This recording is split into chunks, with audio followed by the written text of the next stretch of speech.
بسم اللہ الرحمن الرحیم ومن یتوکل علی اللہ فہو حسبہ صدق اللہ العظیم ان اللہ وملائکتہ یصلون علی النبی یا ایہا الذین آمنوا صلوا علیہ وسلموا تسلیما۔ درود پاک صلاۃ و سلام علیکہ یا سیدی یا رسول اللہ وعلی آلک و صحابک یا سیدی یا حبیب اللہ۔ الصلاۃ والسلام علیکہ یا سیدی یا نبی اللہ وعلی آلک و صحابک یا سیدی یا نور اللہ۔ مولا صلی وسلم دائما ابدا علی حبیبک خیر الخلق کلہم منزہ عن شریک فی محاسنہ فجوہر الحسن فیہ غیر منقسم۔ یا اکرم الخلق مالی من الوذ بہ سواک عند حلول الحادث العمم ولن یدیک رسول اللہ جاہک بی اذ الکریم تجلی باسم منتقم۔ محمد تاج رسول اللہ قاطبۃ محمد صادق الاقوال والکلم۔ رب صلی وسلم دائما ابدا علی حبیبک خیر الخلق کلہم۔ اللہ تبارک و تعالی جل جلالہ وعم نوالہ وعظم شانہ کی حمد و ثنا اور حضور سید المرسلین خاتم النبیین امام الانبیاء حضرت محمد مصطفیٰ احمد مجتبیٰ صلی اللہ تعالی علیہ وآلہ وبارک وسلم کے دربار گہربار میں ہدیہ درود السلام بصد ادب و احترام عرض کرنے کے بعد، معزز محتشم حاضرین و سامعین، السلام علیکم ورحمۃ اللہ وبرکاتہ۔ ماہ ربیع الثانی شریف کے جمعہ پر حاضری کی سعادت ہم سب کو حاصل ہو رہی ہے۔ اس ماہ مقدس کا حضور سیدنا غوث اعظم شیخ عبدالقادر جیلانی رضی اللہ تعالی عنہ کے ساتھ مناسبت اور تعلق ہے۔ اس کی 11 تاریخ کو آپ کا عرس بڑی 11ویں شریف کے نام سے منایا جاتا ہے۔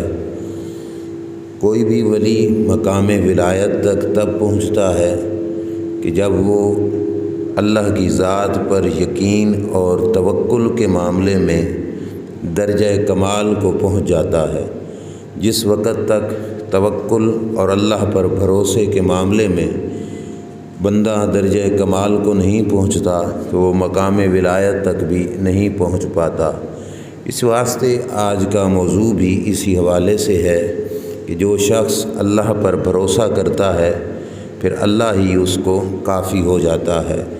یہ جو موضوع کا عنوان ہے یہ قرآن مجید کی آیت کریمہ کا ترجمہ ہے۔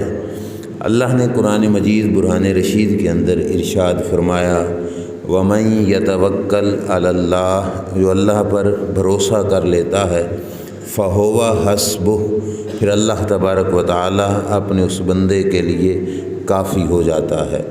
دنیا کائنات کے اندر اللہ سے جو بندے کا ایک تعلق جڑتا ہے، کلمہ پڑھنے کے بعد، ایمان لانے کے بعد، ایک رشتہ یہ بھی کہ یہ بندہ ہے وہ اس کا مولا ہے، یہ مخلوق ہے وہ اس کا خالق ہے، یہ عابد ہے عبادت گزار ہے وہ اس کا معبود ہے، یہ اس کی عبادت کرتا ہے۔ اسی طرح اس بندے کا ایک تعلق اپنے رب کے ساتھ یہ بھی جڑتا ہے کہ اس بندے کا کل کائنات کے ساتھ جو سہارے کا اور بھروسے کا تعلق ہے وہ ختم ہو جاتا ہے اور بندی کی نگاہ اپنے مالک کی ذات پر ہو جاتی ہے، اور اللہ تبارک و تعالی جل شانہ کے ساتھ جب اس کا تعلق اس طرح کا قائم ہو جاتا ہے تو پھر اس کا کلمہ پڑھ کر رب سے اس تعلق کو قائم کرنا اس کے لیے اس ظاہری زندگی میں بھی فائدہ مند ثابت ہوتا ہے اور آخرت کے اندر بھی فائدہ مند ثابت ہوتا ہے۔ رسول اکرم صلی اللہ تعالیٰ علیہ وآلہ وسلم کا فرمان امام رازی نے تفسیر کبیر میں نقل کیا کہ من احبا یکون اقوی الناس، کہ حضور نے فرمایا جو شخص تمام دنیا سے طاقتور بننا چاہتا ہے، اپنے آپ کو سب سے زیادہ مضبوط بنانا چاہتا ہے کہ میں کسی کے سامنے کمزور نظر نہ آؤں، تو اس کے لیے دیگر کشتہ جات نہیں بلکہ کیا فرمایا فَلْيَتَوَكَّلْ عَلَى اللّہ، اسے چاہیے کہ وہ اپنے رب پر بھروسہ کر لے۔ تو جس شخص کا اللہ کی ذات پر بھروسہ قائم ہو جاتا ہے، اس کی نگاہیں لوگوں سے ہٹ جاتی ہیں اور اس کی نگاہ مالک کی ذات کے ساتھ جڑ جاتی ہے، وہ شخص کائنات کا سب سے مضبوط ترین انسان بن جاتا ہے، طاقتور انسان بن جاتا ہے، زور والا انسان بن جاتا ہے۔ وہ ایک ہو کر بھی ہزاروں لاکھوں پر بھاری ہوتا ہے، پوری دنیا پر بھاری ہوتا ہے۔ کیونکہ اس کی نگاہ اب مالک کی ذات پر ہے، مخلوق پر اس کی نگاہ رہتی نہیں۔ جب خالق پر نگاہ انسان کی قائم ہو جاتی ہے تو پھر اس خالق سے بڑھ کر طاقتوں والا کوئی بھی نہیں ہے، تو دنیا کی بڑی سی بڑی طاقت بھی اسے ڈرائے دھمکائے، اسے کوئی خطرہ محسوس نہیں ہوتا، وہ یہی سمجھتا ہے اللہ ہمارے ساتھ ہے۔ اس کی مثال قرآن مجید سے دیکھیے، ابراہیم علیہ السلام نے نمرود کے مقابلے میں توحید کا اعلان کیا، لوگوں کو توحید کی طرف بلایا۔ نمرود دعوے دار تھا اپنی خدائی کا، حضرت ابراہیم علیہ السلام نے کہا یہ خدا نہیں ہے، اللہ تبارک و تعالیٰ کی ذات وہ ہے جو مشرق سے سورج کو نکالتا ہے اور مغرب میں ڈبوتا ہے، اگر یہ خدا ہے تو مغرب سے سورج کو چڑھائے اور مشرق میں ڈبو کر دکھائے۔ اب نمرود حضرت ابراہیم علیہ السلام کا مخالف، اور حضرت ابراہیم علیہ السلام اکیلے اس نمرود اور اس کے ساتھیوں کے مقابلے میں اللہ کی وحدانیت کا اعلان کرنے والے، لیکن وہ اکیلے ہو کر ان سب پر بھاری ہیں، طاقتور ہیں، ان کو کسی کا خطرہ نہیں ہے، ان کو کسی سے خوف نہیں ہے۔ تو اس میں اصل وجہ مؤثر ذات جو تھی وہ کیا تھی؟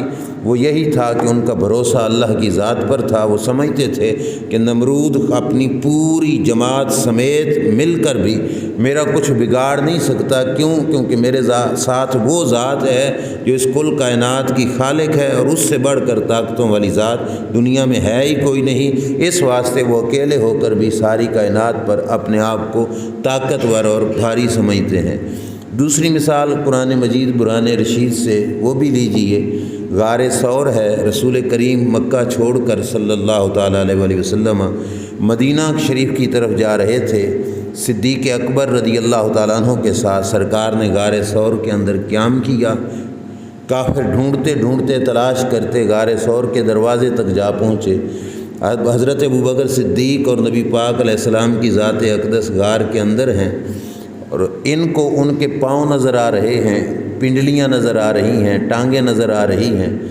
حضرت ابوبکر صدیق کو خوف اور خطرہ لاحق ہوا کہ یہ لوگ اگر تھوڑا سا جھک کر اپنے پاؤں تک جھک کر ادھر غار کے منہ کی طرف دیکھیں گے تو یہ ہمیں دیکھ لیں گے اور ہمیں نقصان پہنچائیں گے۔ تو اس وقت جس چیز کے ساتھ حضور علیہ الصلوۃ والسلام نے حوصلہ اور ہمت عطا فرمائی حضرت ابوبکر صدیق کو، وہ کیا تھی؟ ان اللہ معنا، اللہ ہمارے ساتھ ہے، یعنی اللہ پر بھروسہ اور اللہ پر توکل ہے۔ یہ لوگ ہمارے آنکھوں کے سامنے پہنچ کر بھی یہ ہمارا کچھ بگاڑ نہیں پائیں گے، کیونکہ اللہ پر جو بھروسہ کر لیتا ہے پھر اللہ تبارک و تعالیٰ اس کو دنیا میں بھی اور آخرت میں بھی اس کے لیے کافی ہو جاتا ہے۔ اس کو کسی کے سامنے پھر ہاتھ پھیلانے کی ضرورت نہیں پڑتی، کسی کے سامنے اپنے آپ کو جھکانے کی ضرورت نہیں پڑتی۔ یہی وہ ذات ہے جس کے ساتھ تعلق جڑ جائے تو انسان ہر قسم کی خطرات سے بھی محفوظ ہو جاتا ہے اور ہر قسم کی لوگوں کی خوشامدوں سے بھی محفوظ ہو جاتا ہے۔ علامہ اقبال نے اس عنوان کو ان لفظوں سے بیان کیا کہ یہ ایک سجدہ جسے تو گراں سمجھتا ہے، ہزار سجدوں سے دیتا ہے آدمی کو نجات۔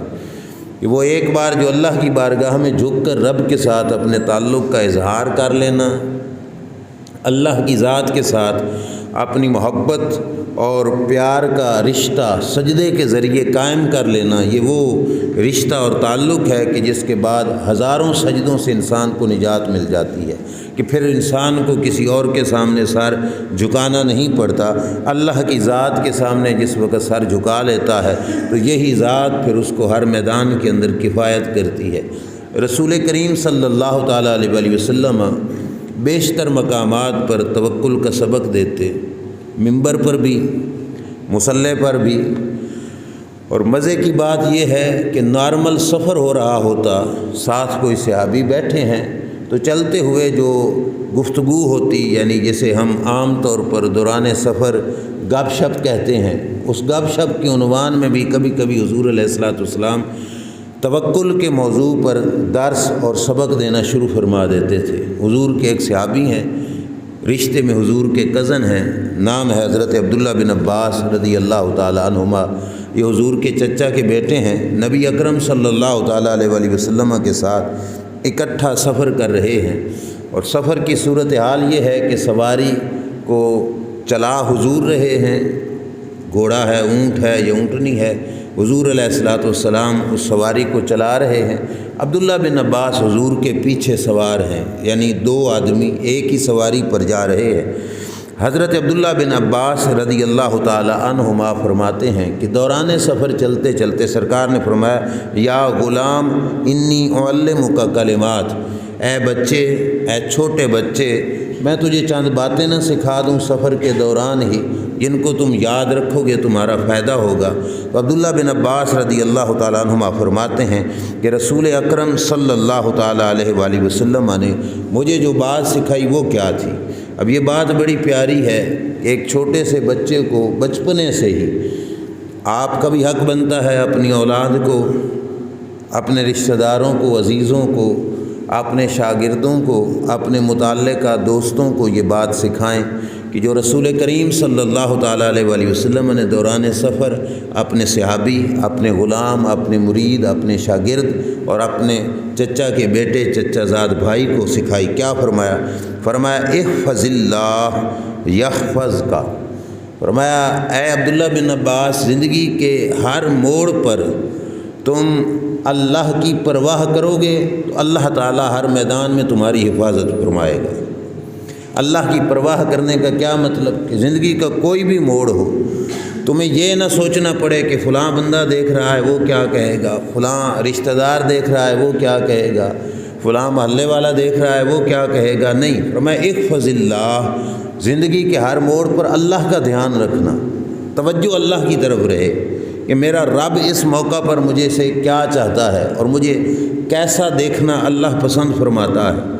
تم زندگی کے ہر شعبے میں، چاہے تمہارے معاملات کا سلسلہ ہو، چاہے تمہارا معاشرتی معاملہ ہو، چاہے تمہارا کسبی یعنی کمانے کا کوئی معاملہ ہو، کاروباری معاملہ ہو، کسی بھی موڑ پر ہو، تم ہر موقع پر اللہ کا دھیان رکھنا۔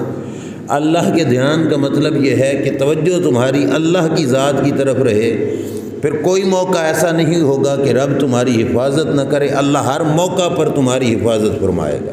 یہ پہلی نصیحت، اور دیکھو کتنی قیمتی نصیحت ہے کہ رسول کریم صلی اللہ تعالیٰ علیہ وآلہ وسلم نے فرمایا کہ نظر اللہ کی ذات پہ رکھنا، جب بھی زندگی کے اندر موقع آئے ہر وقت نظر تمہاری اللہ کی ذات پر رہے، اور اللہ پھر ہر میدان کے اندر تمہاری حفاظت فرمائے گا۔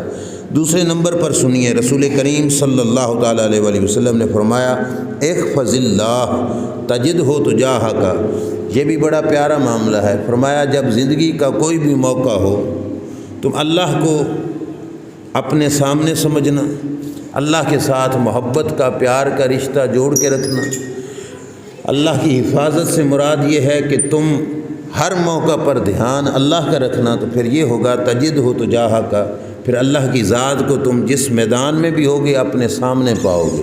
تم اپنے آپ کو اکیلا نہیں دیکھو گے، جہاں پہ بھی جاؤ گے اللہ تمہارے ساتھ ہوگا۔ لیکن کب؟ جب تم ہر میدان میں اللہ کی ذات کو جو ہے اسی کا دھیان رکھو گے۔ دیکھو مکہ کے کافروں نے رسول اکرم صلی اللہ تعالیٰ علیہ وآلہ وسلم کو ستایا، حضور کے غلاموں کو ستایا، طرح طرح کی تکلیفیں دی۔ صحابہ حضور سے اجازت مانگتے ہیں یا رسول اللہ ہجرت کر جائیں، یہ علاقہ چھوڑ جائیں، تو سرکار کیا فرماتے ہیں؟ جب تک اللہ کا حکم نہیں آتا ہم یہیں پہ ٹھہرے رہیں گے۔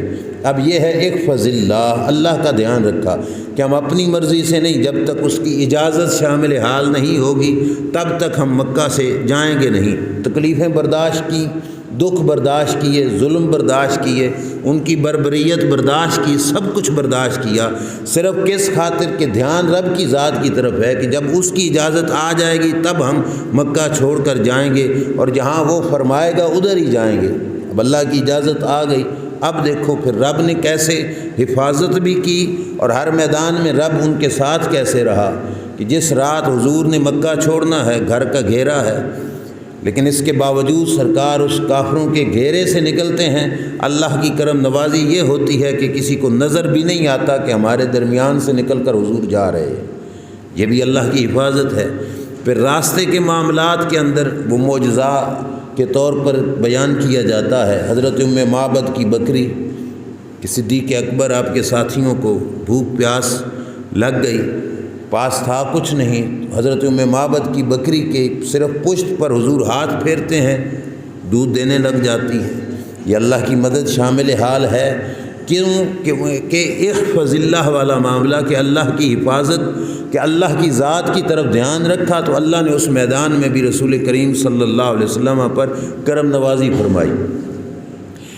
مدینہ شریف پہنچ جاتے ہیں، اب ایک نیا علاقہ، اپنا گھر بار چھوڑنا، جائیداد چھوڑنا، کاروبار چھوڑ دینا، یہاں کے مرید، یہاں کے متعلقین، یہاں کے شاگرد سارے چھوڑ کر ایک نئی جگہ پہ چلا جانا، انسان کو نئی جگہ پہ جاتے ہوئے ایک جھجک سی محسوس ہوتی ہے، لیکن کیا تھا، توکل اور بھروسہ اللہ کی ذات پر ہے تو اللہ کافی کیسے ہوتا ہے۔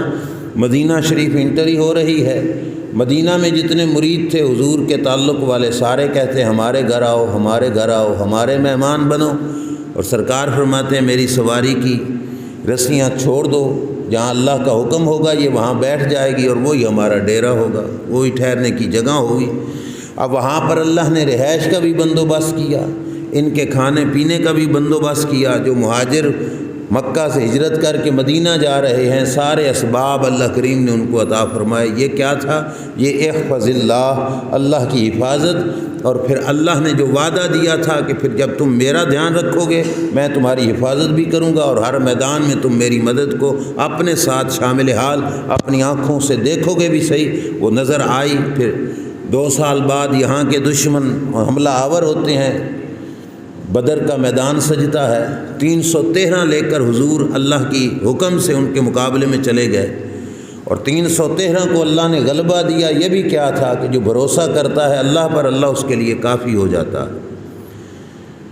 اگلا سال آیا، پھر حملہ کر دیا مکہ کے کافروں نے، احد کا میدان سجا۔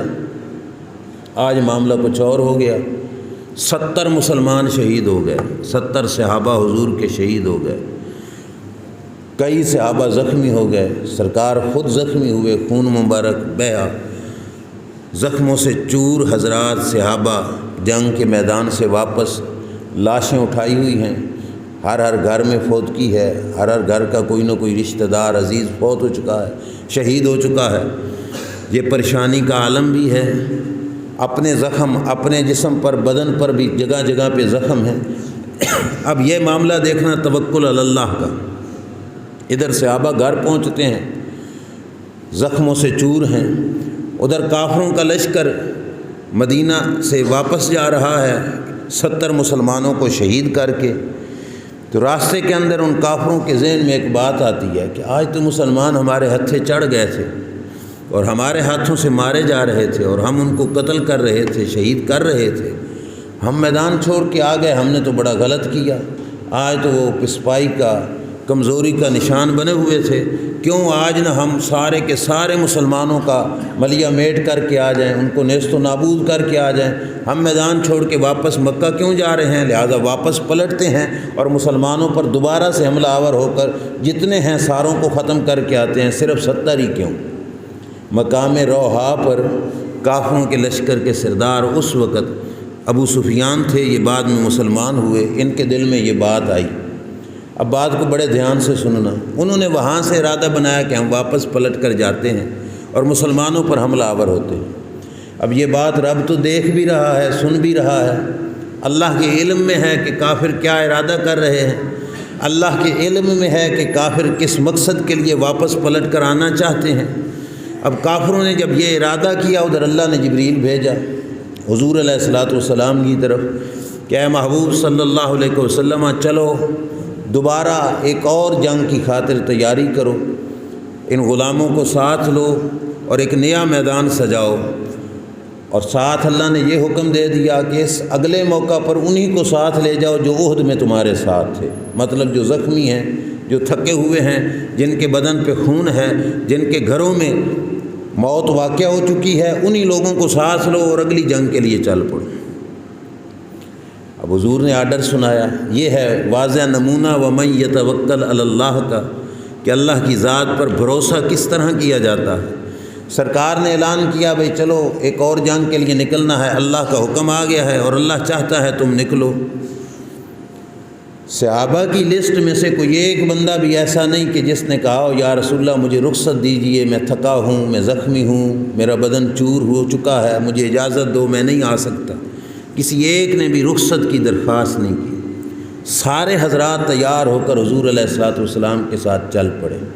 اب جو پہلے سے زخمی ہیں وہ پھر چل پڑے، جن کے بدن پہ پہلے سے خون ہے، مرہم پٹی بھی مکمل نہیں ہوئی، وہ پھر چل پڑے۔ یہ ہے وَمَن يَتَوَكَّلْ عَلَى اللَّهِ کہ انہوں نے اللہ پر بھروسہ کر لیا، اللہ کے بھروسے پر وہ نکل پڑے۔ جس وقت یہ حضرات نکلے، مسلمان پورے جوش جذبے کے ساتھ ان کافروں کے لشکر کا پیچھا کیا۔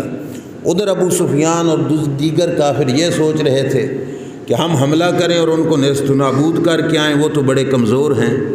اور ادھر سے مسلمان دوبارہ تیاری کر کے جب پلٹے تو اس لشکر کو یہ خبر پہنچی کہ مسلمان تو پہلے سے زیادہ جرت اور جذبے اور ہمت کے ساتھ تمہارے لشکر کا پیچھا کر رہے ہیں، تو واپس پلٹنے کی سوچ رہے ہیں۔ جب ان تک یہ بات پہنچی تو ان کے وہاں پہ پاؤں اکھڑ گئے، وہیں پہ رک گئے، ان کو کچھ آگے بڑھنے کی ہمت اور طاقت نہ ہوئی۔ اب اللہ نے اس منظر کو قرآن میں بیان کیا۔ اللہ کریم ارشاد فرماتے الذین استجابوا للہ والرسول من بعد ما اصابهم القرح، فرمایا یہ وہ لوگ ہیں جنہوں نے زخم کھانے کے باوجود بھی اللہ کے حکم پر، اللہ کے رسول کے حکم پر لبیک کہا۔ للذین احسنوا منہ واتقوا اجر عظیم، فرمایا ان میں سے جو لوگ اللہ سے ڈر گئے اور اللہ کا خوف دل میں رکھ کر اللہ کی ذات کی خاطر اپنے گھروں سے نکلے، فرمایا ان کو بہت بڑا اجر عطا فرماؤں گا۔ الذین قال لهم الناس ان الناس قد جمعوا لكم فاخشوهم فزادهم ایمانا، کہ جب ان کو کسی نے آ کے بتایا کہ کافر پلٹ کر تمہاری طرف آنے والے ہیں اور تم پر حملہ آور ہونے والے ہیں، فزادهم ایمانا، اب رب فرماتا ہے کہ ان کے دل کمزور نہیں ہوئے بلکہ ان کے حوصلے اور زیادہ بڑھ گئے۔ جب ان کو کسی نے بتایا کہ ابھی زخمی بھی ہیں اور کہا کہ وہ مارنے والا لشکر دوبارہ پلٹ کے آ رہا ہے، تو ان کو جب یہ بات سنائی دی تو اللہ فرماتا ہے کہ یہ بات سن کر ان کا ایمان اور بڑھ گیا، فزادہم ایمانا، اور پکے ہو گئے اور مضبوط ہو گئے۔ اور آگے اللہ فرماتا ہے وقالوا حسبنا اللہ۔ اب یہ ہے وہ جملہ جو ہمارے موضوع کا ہے کہ اس موقع پر وہاں پہ بیٹھ کر انہوں نے کہا حسبنا اللہ، ہمارے پاس اگرچہ اسلحہ نہیں، ہمارے پاس اگرچہ جسم زخمی ہیں، ہماری حوصلے ہمتیں اگرچہ ہم تھکے مانے ہیں، لیکن اس سارے کچھ کے باوجود اگر کافروں کا لشکر پلٹ کر ہماری طرف آ رہا ہے تو جواب کیا تھا؟ حسبنا اللہ، اللہ ہمیں کافی ہے، ہمیں ڈرنے کی کوئی ضرورت نہیں کہ اللہ کی ذات ہمارے لیے ہمارے ساتھ ہے، اللہ ہمارے لیے کافی ہے۔ وَنِعْمَ الْوَكِيلُ، اور اللہ کی ذات سب سے اچھی کارساز ہے، جو وہ کرتا ہے اس سے بہتر کوئی کار نہیں پاتا۔ اب یہ ہے ان کا توکل اور بھروسہ، ان کو پتہ تھا کہ اگر رب چاہے تو ہمارے گھر کی نیند میں ہمارے لیے دکھ بنا دے، اور اگر رب چاہے تو یہاں جنگ کے میدان میں مقابلے کے اندر اللہ ہمارے لیے سکھ پیدا فرما دے۔ تو کہا نعم الوکیل، جو وہ کرے گا وہی بہتر ہوگا، وہ ہمارے لیے کافی ہے، لشکر آ رہا ہے تو آنے دو۔ اب جو خبر لانے والا تھا، جس کی طرف سے خبر پہنچی تھی کہ وہ لشکر دوبارہ آ رہا ہے، ان کی خبر سننے پر جو ان کا جواب تھا حسبنا اللہ ونعم الوکیل، کہ اللہ کافی ہے اور وہی اچھا کارساز ہے، جب یہ خبر واپس پہنچی ابو سفیان کے لشکریوں تک، ان کے پاؤں اکھڑ گئے۔ یہ جملہ کتنا ڈاڈا تھا، طاقتور تھا، اللہ ہمیں کافی ہے، اس جملے کی بیس پر ان کے پاؤں اکھڑ گئے، وہ کمزور ہو گئے۔ اب اللہ فرماتا ہے فانقلبوا بنعمۃ من اللہ وفضل لم یمسسہم سوء، فرمایا یہ اللہ کی نعمت اور اللہ کے فضل کے ساتھ جب جانے کے بعد واپس پلٹ کے آئے تو اب ان کو ایک زخم بھی نہیں لگا، ایک کانٹا بھی نہیں چبھا، ذرہ برابر بھی تکلیف نہیں آئی۔ کیوں؟ کیونکہ انہوں نے اللہ کا دھیان رکھا، اللہ کے حکم کی پاسداری کی، اللہ نے ان کی حفاظت کی، اللہ نے ان کے اوپر کرم نوازی کی، ان کے اوپر مہربانی فرمائی، اور یہ واپس پلٹے لم یمسسہم سوء، فرمایا ان کو کسی قسم کی تکلیف نہیں پہنچی، واپس پلٹے تو صحیح سلامت تھے۔ اب یہ بات تو ضمناً یسل ہرویس سنا رہا تھا کہ عبداللہ بن عباس کو حضور سبق دے رہے ہیں دوران سفر، اللہ کا دھیان رکھنا، پھر اللہ تمہاری حفاظت فرمائے گا۔ یہ سبق جو حضور نے پڑھایا، غلاموں نے اس قدر اس پہ عمل کیا۔ آگے سنیے، اس سبق کو پکا کرانے کے لیے نبی اکرم صلی اللہ علیہ وسلم نے فرمایا اذا سألت فاسأل اللہ، جب کچھ مانگنا پڑے اللہ کی ذات سے مانگو، جب سوال کرنا پڑے تو سوال کس سے کرو؟ اللہ کی ذات سے کرو، اللہ کی بارگاہ میں سوال کرو۔ اور یہ وہ بارگاہ ہے جہاں پہ مانگنے سے انسان کا منہ ٹیڑھا نہیں ہوتا، الٹا فخر محسوس ہوتا ہے۔ دنیا کے کسی بھی محبت والے قریبی تعلق والے سے مانگو، وہ دے کر تم پہ احسان جتائے گا، دے گا تو اس کا تم پر احسان بن جائے گا، نہیں دے گا تو تمہاری توہین ہو جائے گی کہ مانگا تھا اور اس نے آگے سے کچھ دیا ہی نہیں۔ یہ واحد ذات ہے رب ذوالجلال کی کہ جس کی بارگاہ سے مانگو وہ دے کر تم پر احسان نہیں رکھتا، تم پہ پھر بھی مہربان ہی رہتا، اپنا احسان نہیں جتاتا، اپنا احسان کر کے اپنے بندے کو ذلیل اور خوار نہیں فرماتا، بلکہ الٹا خوش ہوتا ہے کہ یہ بندہ مجھ سے مانگ رہا ہے۔ اور یہی وہ بارگاہ ہے جس ذات نے یہ فرمایا کہ مجھ سے مانگو گے تو میں تمہیں عطا فرماؤں گا۔ جو نہیں مانگتا اس سے ناراض ہوتا ہے، جو مانگتا ہے اس پہ خوش ہوتا ہے۔ کیسی عظیم بارگاہ ہے! جو نہیں مانگتا اس سے ناراض ہوتا ہے، جو مانگتا ہے اللہ اس سے الٹا راضی ہوتا ہے، خوش ہوتا ہے۔ اور اس کے بارے میں یہ فرمایا گیا، یہ ذہن میں رکھنا بات اپنے دلوں پہ، اللہ کی بارگاہ میں کیا ہوا سوال دعا کی شکل میں ہو، ہاتھ اٹھے ہوئے ہوں یا اٹھے ہوئے نہ ہوں، مصلی پہ بیٹھ کے کرو یا گھر چارپائی پہ لیٹے ہوئے رب سے کچھ مانگو، اللہ کی بارگاہ میں کیا ہوا سوال، یہ پکی بات ہے، حدیث پاک کا مفہوم سنا رہا ہوں، کبھی بھی نہ سمجھنا کہ وہ کیا ہوا سوال ضائع گیا، کبھی بھی نہ سمجھنا۔ یا تو اللہ کریم جو مانگو گے وہی دے گا، ہو سکتا ہے اس میں دیر ہو جائے، وہ بھی تمہارے بھلے کی خاطر، نہیں تو اس سے بہتر کوئی اور چیز تمہیں دے دے گا، وہ بھی نہ ملی تو اس تمہارے سوال کے صدقے سے تمہیں کسی مصیبت سے بچا لے گا، کسی آنے والے دکھ سے بچا لے گا، کسی پریشانی سے بچا لے گا۔ یہ بھی نہ ہوا تو اس کی جگہ پہ کوئی اور خوشی اللہ کریم اس کے بدلے میں تمہیں دے دے گا۔ اور اگر یہ بھی نہ ہوا تو حدیث پاک کے مفہوم میں آتا ہے کہ جس وقت تم بروز قیامت اللہ کی بارگاہ میں جاؤ گے اور اس تمہارے سوال پر تمہیں دنیا میں کچھ بھی نہیں ملا تو اللہ تعالیٰ اس سوال کو تمہارے نامہ اعمال میں نیکیوں کے وزن میں داخل فرمائے گا، اور وہ نیکیوں کا بھار اور وزن بن کر تمہارے نامہ اعمال میں شامل ہو جائے گا۔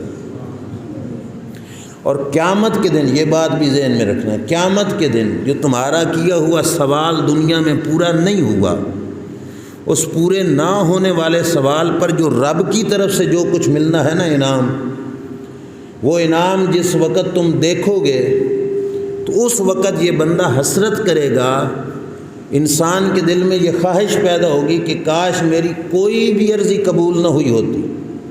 کیوں؟ کہ جو نہیں قبول ہوئی اس کے بدلے میں جو کچھ وہاں پہ مل رہا ہے وہ بہت زیادہ ہے۔ دنیا میں دعا کی تھی کہ آج کی دکانداری اچھی چل جائے، نہیں چلی، اس ایک دہاڑی کے بدلے میں جو آخرت میں ملنا ہے وہ اس سے کئی گنا افضل والا ہے۔ یہاں پہ دہاڑی مل جائے تو یہ کیا ہے، 1 دن کی خوراک ہے، 4 دن کی خوراک ہے، 5 دن کی خوراک ہے، لیکن اس کے نہ ملنے پر جو اللہ کی بارگاہ سے اجر ملے گا وہ اس سے کئی گنا قیمتی ہوگا۔ لہٰذا جو رب سے مانگا ہوا سوال ہے وہ کبھی بھی ضائع نہیں ہوتا۔ دنیا کے کسی شخص سے مانگو گے وہ نہ کر دے گا تو تمہیں شرمندگی ہوگی، ندامت ہوگی کسی اور کو پتہ چلے گا کہ فلاں سے سوال کیا، اس نے نہ کر دی، کچھ نہیں ملا، تو تمہارے لیے باعث ندامت اور شرمندگی ہوگی۔ اللہ کی بارگاہ سے نہیں بھی ملا تو ندامت نہیں، بروز قیامت الٹا خوشی ہوگی، الٹا اللہ کریم جل شانہ اس کو کچھ نہ کچھ ضرور عطا فرمائے گا۔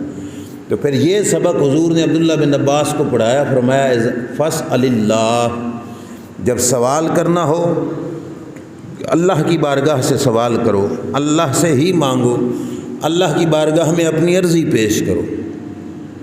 یہ ایک مجرب نسخہ ہے، آپ لوگ آزما کے دیکھ لیجئے گا کہ سخت سے سخت پریشانی کے عالم میں اگر تمام اسباب سے نظر ہٹا کر صرف یہ سمجھ کر کہ اللہ کی ذات میری مدد فرمانے والی ہے، اس کی بارگاہ میں اگر آپ سوال کرو تو اس وقت مانگنے میں بھی لذت حاصل ہوگی، اور پھر اس وقت کا جو سوال ہے اللہ تعالیٰ اس قدر کرم نوازی فرمائے گا کہ انسان کی سوچ دماغ حیران ہو جائے گی کہ رب ذوالجلال نے ہمارے لیے کرم کے دروازے کہاں سے کھولے، اللہ نے مہربانی کہاں سے فرمائی۔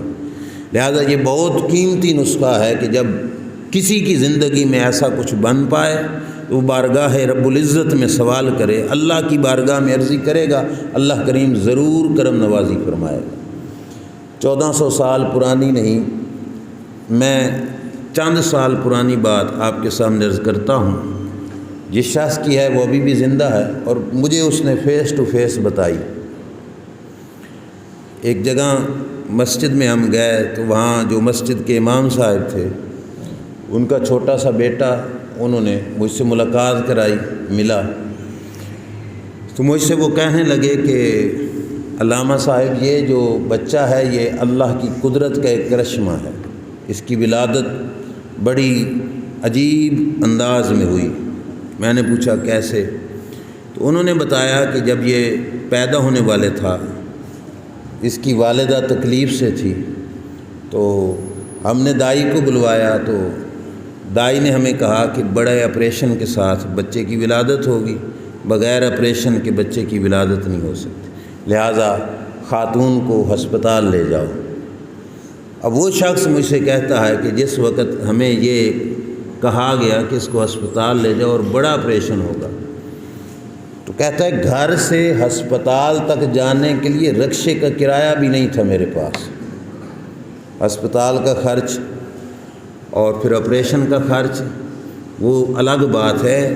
اس نے کہا کہ یہ یہاں سے گھر تک اور ہسپتال تک جانے کا کرایہ بھی نہیں تھا میرے پاس، اور ادھر سے وہ یہ کہہ رہی تھی کہ بغیر آپریشن کے بچے کی پیدائش نہیں ہوگی، آپریشن ہوگا اور بڑا آپریشن ہوگا۔ میں مسجد کے ایریے میں ہوں، اس نے جو مجھے کہا یہ اس پہ میں قسم بھی دے سکتا ہوں، اس نے کہا کہ ایسے وقت میں نے سوچا کسی بھائی تھے کہ ان سے کچھ رقم ادھار لیتا ہوں، پھر کہا کہ اس کو کسی کو فون کروں گا، آنے جانے پہ وقت لگے گا، ہو سکتا ہے دے نہ دے، تو فوراً دل میں خیال آیا تو کہتے وضو کیا، دوسرے کمرے میں نے جا کے اس خاتون سے تو کہا کہ میں بندوبست کرتا ہوں، اور وضو کر کے میں نے دوسرے کمرے میں مصلی لگایا، 2 رکعت نفل پڑھے قضائے حاجت کے لیے، اور نفل پڑھ کر میں نے سجدے میں سر رکھ کر مالک کی بارگاہ میں عرض کی، یا اللہ جو میرا معاملہ ہے وہ تجھ سے بہتر کوئی نہیں جانتا، جیسے میرے حالات ہیں وہ تیرے علم میں ہے، اب میں یہ اپنے حالات کس کے سامنے رکھوں اور کس کے سامنے ہاتھ پھیلاؤں، تیری ذات سب کچھ کر سکتی ہے مولا۔ کہتے ہیں میں نے سجدے میں ہی گڑ گڑا کے رب کی بارگاہ میں عرض کیا کہ یا اللہ میرا یہ معاملہ حل فرما، جیسے ہی کرنا ہے تم حل فرما۔ کہتا ہے وہیں سجدے میں ہی تھا کہ وہ دروازہ کھٹکا کر وہ دائی خاتون اندر آئی اور اس نے اسی جگہ پہ مجھے کہا مبارک ہو اللہ نے تمہیں بیٹا عطا فرمایا۔ وَمَن يَتَوَكَّلْ عَلَى اللَّهِ فَهُوَ حَسْبُهُ، جو اللہ پہ بھروسہ کر لیتا ہے پھر اللہ اس کے لیے ہر میدان میں کافی ہو جاتا ہے، اللہ اسے ڈگمگانے نہیں دیتا۔ یہ ہمت و حوصلے کی بات ہے کہ ایسے موقع پر انسان کی نظر اسباب ہونے کے باوجود اسباب پہ نہ رہے، اللہ کی ذات پہ رہے، تو اس وقت اللہ کی ذات کرم نوازی فرما دیتا ہے، اللہ کی ذات مہربانی فرما دیتا ہے۔ تو سرکار نے حضرت عبداللہ بن عباس کو یہ سبق دیا کہ اے بچے جب مانگنا ہو سوال کرنا ہو تو اللہ کی بارگاہ سے سوال کرو، مانگنا ہو اللہ کی بارگاہ سے مانگو۔ اور آگے فرمایا وَإِذَا اسْتَعَنْتَ فَاسْتَعِنْ بِاللَّهِ، اور جب مدد چاہیے ہو تو پھر اللہ سے مدد مانگو، اللہ ضرور کرم نوازی فرمائے گا۔ اب اس کا نقشہ دیکھنا ہو تو وہ بھی بدر کے میدان میں دیکھو، 313 بندے لے کر حضور جب مقابلے کے لیے گئے اور آگے تھا 1000 کا لشکر، اور ان کے پاس تلواریں بھی وافر مقدار میں، نیزے بھی وافر مقدار میں، تیر و کمان بھی وافر مقدار میں تھے، بندے بھی وافر مقدار میں، کھانے پینے کا سامان بھی وافر مقدار میں، اور ادھر 313 اور تلواریں کتنی؟ 8، بندے کتنے؟ 313 اور تلواریں کتنی؟ 8۔ اور یہ لشکر لے کر میدان جنگ میں جانا کوئی عقل سوچ بھی نہیں سکتی کہ کیا حکمت عملی ہے کہ جب تلواریں 8 ہیں اور 313 بندے جا رہے ہیں تو یہ کیا تھا؟ دراصل بھروسہ اللہ کی ذات پر تھا، نگاہ اللہ کی ذات پر تھی۔ رات پڑی، مسلمانوں کی سائڈ جہاں پہ خیمے لگے وہ تھا ریتلا علاقہ، ریتلی جگہ، پیدل چلنا ہوتا تو پاؤں ریت میں پہلے دھنس جاتے، پاؤں اٹھانے میں بھی کافی دیر لگتی، سواری کا پاؤں بھی زمین میں دھنس جاتا۔ اب آپ کو پتہ ہے ریگستانی علاقے، تھل کے علاقے میں جاتے ہوگے تو پتہ ہوگا کہ تھل کا ریتلا علاقہ ہو تو وہاں پہ بندہ دوڑ نہیں لگا سکتا تیزی کے ساتھ، زمین نیچے پکی ہو تو پھر بندے کے لیے دوڑنا بھاگنا آسان ہوتا ہے، کچی اور پھر ریتلی زمین ہو جہاں پہ پاؤں دھنس جاتے ہوں تو پھر دوڑ لگانی مشکل۔ اور جنگ کے میدان میں تو دوڑ کی ضرورت ہوتی ہے کہ کبھی بھاگ کر ادھر کبھی بھاگ کر ادھر۔ مسلمانوں کے حصے میں جو جگہ آئی وہ ریتلی، اوپر سے ہیں بھی 313 اور ادھر سے تلواریں بھی 8، جہاں پہ کافروں نے پڑاؤ کیا وہ جگہ میدانی پکی جگہ، جہاں پہ پاؤں رکھیں تو فوراً پاؤں اٹھا کے دوڑ بھی سکتے ہیں، بھاگ بھی سکتے ہیں، اور ہیں بھی 1000، اسلحہ بھی سارا ان کے پاس ہے۔ صبح جنگ ہونی ہے اور رات پڑی تو اللہ کے رسول صلی اللہ علیہ وسلم مصلی پہ بیٹھ کے دعا کرنے لگ گئے، وَإِذَا اسْتَعَنْتَ فَاسْتَعِنْ بِاللَّهِ، جب مدد چاہیے ہو تو اللہ کی بارگاہ سے مدد مانگیے۔ حضور دعا کر رہے ہیں، اور قربان جائیے اتنی عظیم ہستی، اتنی پیاری ہستی، اور ہمیں سبق دینے کے لیے یہ انداز اختیار کیا۔ اب روایت کے لفظ ہیں کہ رات گئے تک سرکار دعائیں مانگتے رہے، اور یہ چادر جو حضور کے کندھوں پر تھی، حضور کے ہاتھ اتنے اتنے اٹھ جاتے، اتنے بلند ہو جاتے کہ بغلوں کی سفیدی بیٹھنے والوں کو نظر آتی، اتنے ہاتھ حضور کے بلند ہو جاتے دعا مانگتے ہوئے، اور پھر جسم مبارک یوں کانپتا تو یہ چادر مبارک گر جاتی، اور ابوبکر صدیق رضی اللہ تعالیٰ عنہ بار بار چادر رکھتے حضور علیہ الصلوۃ والسلام کے کندھوں پر، اور سرکار اللہ کی بارگاہ میں عرض کرتے ہیں یا اللہ یہ تیرے مٹھی بھر مسلمان اگر آج مارے گئے تو پھر روئے زمین پر تیری عبادت کرنے والا کوئی نہیں ہوگا، اب یا اللہ تو ہی ان کی مدد فرما۔ اب صبح مقابلہ ہوتا ہے تو یہ 313 اس 1000 کے لشکر والوں کے 70 بندے مار دیتے ہیں اور ان کو میدان سے بھاگنے پہ بھی مجبور کر دیتے ہیں۔ وَمَن يَتَوَكَّلْ عَلَى اللَّهِ فَهُوَ حَسْبُهُ، جو اللہ پہ بھروسہ کرتا ہے پھر اللہ کی ذات اس کے لیے کافی ہو جاتی ہے، اللہ کریم کرم نوازی فرماتا ہے۔ یہ سبق دے کر حضور علیہ السلام نے جو حضرت عبداللہ بن عباس کو اگلا سبق دیا وہ کیا تھا؟ حضور علیہ الصلوۃ والسلام نے فرمایا وَعْلَمْ، اس بات کو غور سے جانیے، ان الامۃ لو اجتمعت علی ان ينفعوک بشیء لم ينفعوک الا بشیء قد کتبہ اللہ لک۔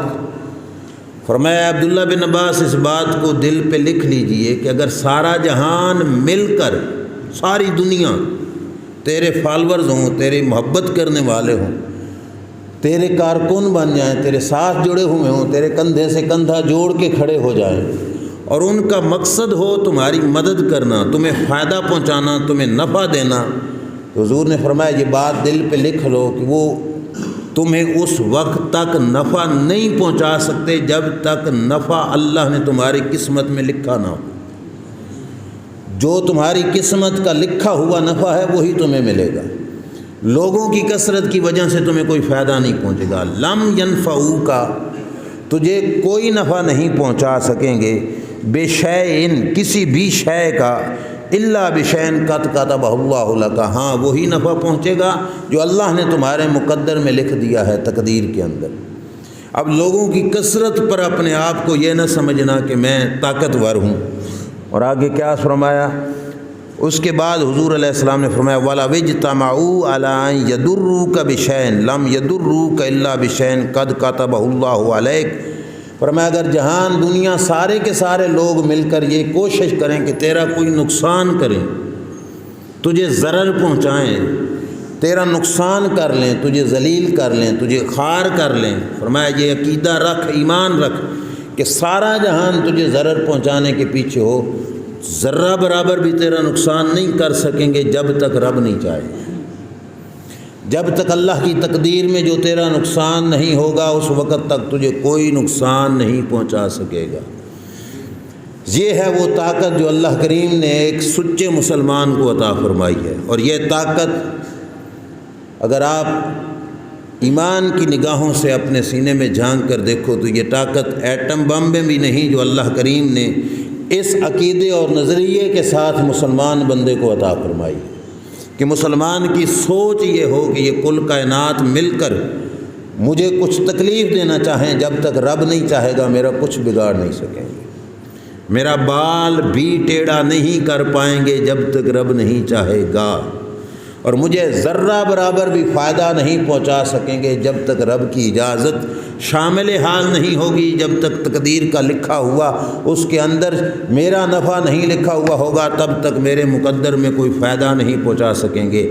جس وقت یہ سوچ بن جائے گی پھر لوگوں سے نظر ہٹ کر نظر اللہ کی ذات پہ چلی جائے گی۔ اب انسان اللہ کی ذات کے ساتھ تعلق باندھ لے گا، اور اس تعلق باندھنے کا فائدہ یہ ہوگا کہ پھر انسان کو اللہ کریم ایسے مقام سے رزق عطا فرمائے گا۔ اور توکل صرف رزق کے معاملے میں نہ سمجھنا، حفاظت، رزق، عزت، احترام، ہر معاملے میں توکل اللہ کی ذات پر۔ کروڑوں لوگ پاؤں چومنے والے ہوں، تمہاری عزت ہماری عزت میں اضافہ نہیں کر سکتے جب تک رب نہ چاہے، اور کھربوں لوگ سروں میں جوتے مارنے والے ہوں، تمہاری عزت کا نقصان نہیں کر پائیں گے جب تک رب نہیں چاہے گا۔ اللہ کی ذات کی طاقت، اس پر بھروسہ اور اس کی ذات کے ساتھ جو یہ تعلق ہے جس وقت انسان کا لگ جاتا ہے تو پھر اللہ کریم کرم نوازی کے دروازے کھول دیتا ہے۔ روایت سننا بڑے دھیان سے۔ مسند احمد کی روایت ہے، امام احمد بن حنبل رضی اللہ تعالیٰ عنہ نے اس روایت کو نقل کیا۔ زمانہ اقدس حضور علیہ الصلوۃ والسلام کا ہے، سرکار ظہری حیات طیبہ میں اس دنیا میں موجود ہیں۔ داخل رجل علی اہلہ، ایک شخص باہر گیا کام ڈھونڈنے کے لیے، جیسے دیہڑی دار گھر سے نکلتے ہیں دیہڑی ڈھونڈنے کے لیے۔ وہ مزدور بندہ تھا، گھر سے باہر صحابی رسول بھی تھا، کام کاج ڈھونڈنے کے لیے، دیہڑی ڈھونڈنے کے لیے گھر سے باہر نکلا، گھر سے باہر رہا پر اسے دیہڑی نہ ملی، گھر آ گیا واپس۔ فلما را ما بہم من الحاجت خرج الی البریہ، گھر میں آ کے دیکھا تو ہنڈیا بھی خالی، آٹے والا برتن بھی خالی، اور بچے بھوکے پیاسے انتظار میں، اور بیوی انتظار میں تھی کہ کچھ لے کے آئے گا تو ہم پکائیں گے۔ اور جب یہ خالی ہاتھ گھر میں پلٹا تو اس کو پریشانی لاحق ہوئی کہ ابھی مجھ سے پوچھیں گے تو میں کیا کہوں گا، تو فوراً یہ دوبارہ گھر سے نکلا۔ پہلے گیا تھا بازار میں کام کاج ڈھونڈنے کے لیے، اب چلا گیا جنگل میں، اللہ کی بارگاہ سے مانگوں اور اللہ کی بارگاہ میں اپنا یہ دکھڑا عرض کر۔ خرج الی البریۃ، یہاں پہ لفظ ہیں کہ وہ جنگل کی طرف نکل گیا۔ اب ایک دفعہ گھر آیا پھر فوراً باہر نکلا تو بیوی نے سمجھا کہ شاید دہاڑی لگا کے آیا ہے تو راشن پانی خریدنے کے لیے گیا ہے، تو آئے گا تو اسے بھی بھوک اور ہماری بھی بھوک ہے، تو کیوں نہ باقی سامان تیار کر کے رکھوں کہ جب آئے تو جلدی جلدی میں کھانا بنا کر پیش کروں۔ اٹھی، اس نے چکی جہاں پہ دانے پیستے تھے اس کی چکی کو سیدھا کیا کہ عموماً چکی میں دانے پیس کر اوپر والا پتھر اٹھا کے سائڈ پہ رکھتے ہیں، تو اس نے وہ پتھر اوپر رکھا، چکی صاف کی اور چکی کو جوڑ کر رکھ دیا کہ وہ آئے اور جلدی جلدی سے دانہ پیس کر میں آٹا بناؤں۔ ادھر سے تنور میں لکڑیاں ڈال دیں، آگ لگا دی کہ تنور گرم ہو جائے تاکہ وہ آئے گا تو میں ان کو کھانا بھی پیش کروں گی۔ وہ اللہ کا بندہ گھر سے باہر جنگل میں جا کے اللہ کی بارگاہ میں دعا گو ہے، اور ادھر سے بیوی بھی اللہ کی بارگاہ میں دعا کرتی ہے، اللہم ارزقنا، یا اللہ اپنی بارگاہ قدرت سے ہمارے رزق کا بندوبست فرما۔ یہ انتظار میں ہے، وہ جنگل میں ہے۔ حدیث پاک کے لفظ ہیں فیض الجفنۃ قدم طلعت۔ اب یہ بزرگ حضرات جانتے ہیں کہ چکی کے سائیڈ پر ایک جگہ بنی ہوتی ہے جہاں پہ چاند دانے پیستے ہیں نا تو آٹا گرتا ہے، عربی میں اسے جفنا کہا جاتا۔ وہ چکی کا جو پلو تھا سائیڈ والا، اچانک وہ عورت اٹھ کے دیکھتی ہے تو وہ آٹے سے بھرا پڑا ہے، آپ پہ ہی آٹے سے بھرا پڑا ہے، اور سائیڈوں سے کناروں سے آٹا نیچے گر رہا ہے، جیسے چکی چل رہی ہو، اوپر سے کوئی دانے ڈال رہا ہو تو آٹا گرتا ہے، تو وہ آٹا گر رہا ہے اور اس کا جو سائیڈوں والا پلو ہے وہ بھرا پڑا ہے۔ وہ دوڑی کہ چلو یہ آٹا سمیٹوں، گوندھوں اور روٹیاں لگاؤں، تندور میں آگ جلائی ہوئی تھی، تندور گرم کیا ہوا تھا۔ دوڑ کے گئی تندور میں، دیکھا تو تندور میں تازہ روٹیاں لگی ہیں جو تیار ہو چکی ہیں، پک رہی ہیں۔ یہ آٹا بھی جمع کر لیا، تندور سے روٹیاں بھی اٹھائیں، گھر میں کھانا لگا دیا۔ اوپر سے اس کا خاوند آیا، فراجا زوج، خاوند آیا، قال اصبتم بعدی شیئا، وہ اللہ کی بارگاہ میں دعا کر کے آیا تو گھر والوں سے پوچھتا ہے کوئی شے لبی، اصبتم بعدی شیئا، میرے جانے کے بعد تمہیں کچھ ملا؟ تو اس کی خاتون کہتی ہے نعم من ربنا، ہاں اللہ کی بارگاہ سے ہمارے رزق آیا ہے۔ نعم من ربنا، ہاں اللہ کی بارگاہ سے ہمارا رزق آیا ہے۔ وقام الی الرحا، اس نے کہا کہاں پہ ہے؟ تو بیوی نے کہا تندور میں روٹیاں پکی ہوئی تھیں، وہ میں نے اتار لی ہیں، اور چکی دیکھو آٹا دے رہی ہے اور اس کے سائیڈوں پہ آٹے سے وہ بھری ہوئی ہے۔ اب یہ شخص حضور علیہ الصلوۃ والسلام کی حدیث ہے، قام الی الرحا، جب اس نے چکی کی طرف دیکھا تو آٹا بن رہا تھا اور وہ سائیڈوں والی جگہ آٹے سے بھر رہی تھی، تو اس نے اوپر والا جو پڑ تھا وہ پتھر والا وہ اٹھایا، بھئی نیچے دیکھیں کہ دانے کہاں سے آ رہے ہیں، ہم نے تو خالی چکی پر پتھر رکھا۔ جب پڑ اٹھایا تو نیچے دانے شانے کوئی نہیں تھے، آٹا ہی گر رہا تھا، اور جو آٹا تھا وہی انہوں نے سمیٹا، حضور علیہ الصلوۃ والسلام کی بارگاہ میں گئے۔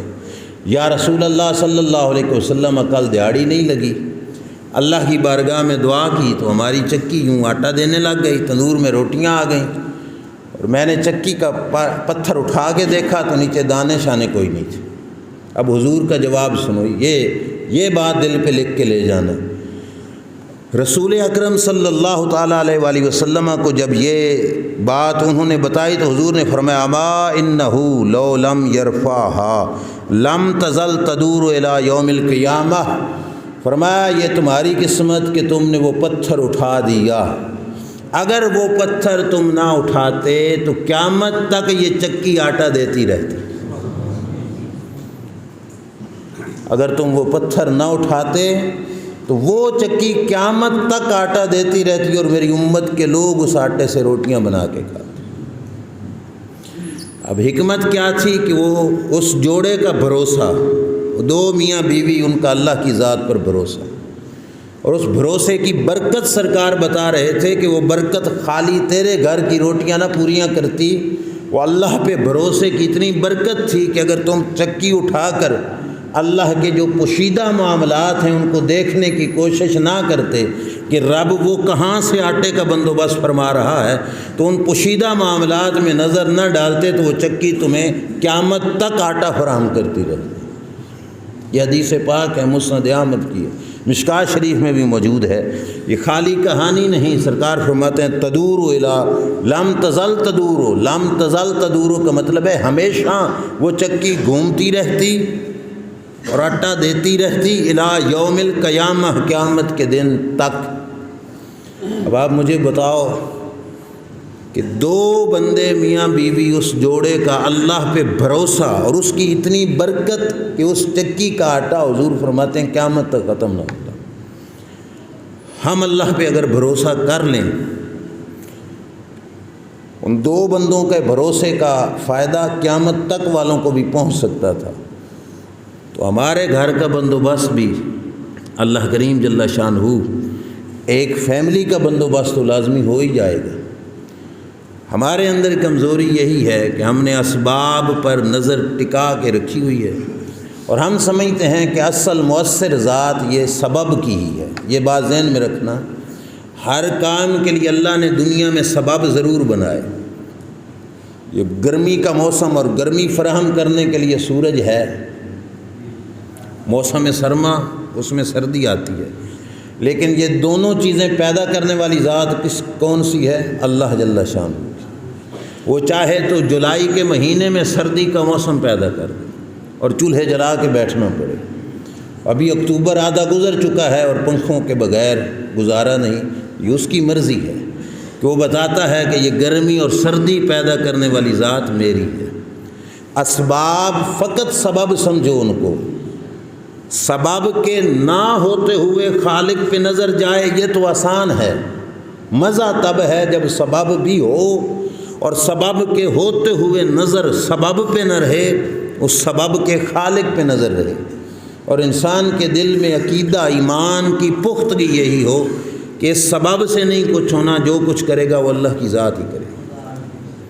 جس وقت یہ عقیدہ، یہ نظریہ، یہ سوچ انسان کے ذہن میں پکی ہو جاتی ہے، اس وقت انسان کو اللہ کریم جل شانہ کامل ایمان اور کامل مومن بنا دیتا ہے۔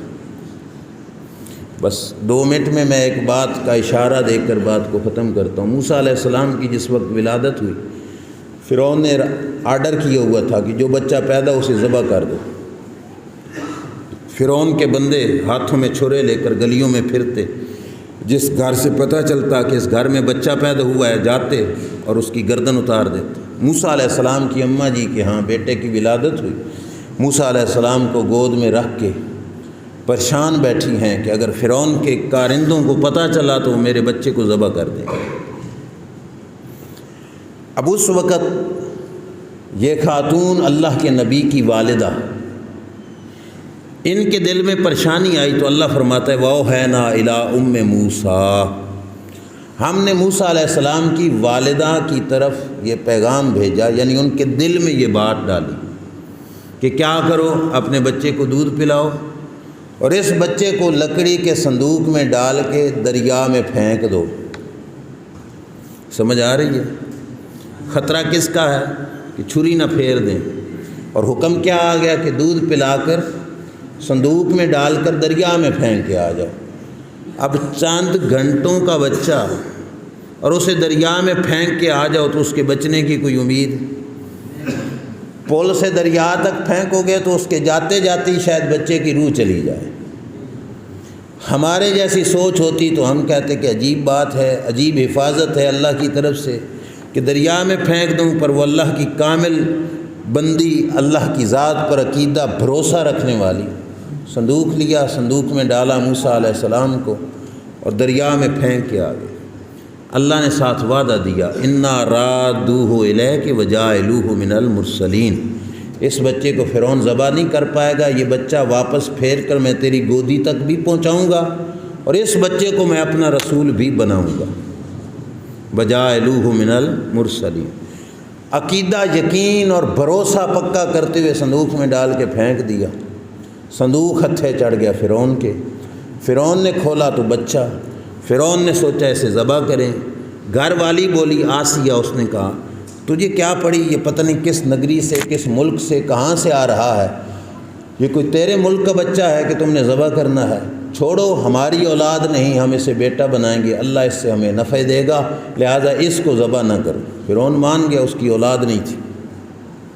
اب اس بچے کے دودھ پلانے کا انتظام کرنا تھا۔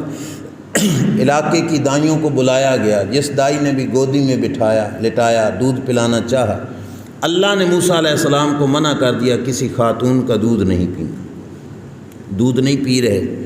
موسیٰ علیہ السلام کی بہن بھی صندوق کے ساتھ دیکھ رہی تھی کہ معاملہ کیا ہو رہا ہے۔ جب یہ صورتحال بنی تو اللہ کا قرآن فرماتا ہے کہ وہ خاتون بولی موسیٰ علیہ السلام کی بہن کہ حل ادلکم علی اہل بیت یکفلونہ، میں تمہیں بتاؤں ایک گھر جو اس بچے کو دودھ پلائے تو شاید یہ بچہ اس کا دودھ پی لے۔